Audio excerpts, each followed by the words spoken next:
गोष्ट त्या माणसाबद्दल आहे जे इंडियातले समजा टॉप बिझनेसमॅन आहेत. त्यांचा समजा टॉप ग्रुप आहे टाटा ग्रुप. जमशेदजी टाटाची गोष्ट आहे. तुम्हाला माहिती आहे आपण जी घड्याळ हातात घालतो त्या घड्याळीमागचं किती मोठा संघर्ष आहे.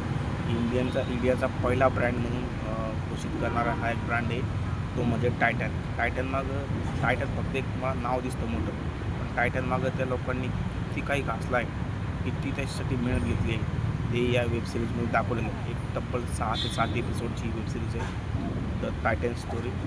आणि त्यामध्ये घेतलेली मेहनत तुम्ही त्या घड्याळामध्ये घेतलेली मेहनत तुम्ही त्या वेबसिरीजमध्ये तुम्हाला दाखवलं गेलं आहे. कशी कोणत्या जागा पाहिलेली आहे, परत कोणत्या लेवलचे त्यांनी पापड पेरलेले आहेत आपल्या इंडियाच्या पहिल्या घड्याळासाठी. तर तुम्ही ते बघसाल त्या सिरीज. प्रत्येक त्या लोकांनी बघायला पाहिजे ज्यांचा न्यू स्टार्टअप आहे, ज्यांनी खचून न जाता कसं पुढं जायचं आहे, त्या गोष्टीवर मात करायची. प्रत्येक त्या व्यक्तीने बघितले पाहिजे ज्यांचा स्टार्टअप नवीन आहे किंवा ज्यांना एखादा बिझनेस टाकायचा आहे. ही वेबसिरीज तुम्ही पाहू शकता MX प्लेअरवर, ते पण बिलकुल फ्री.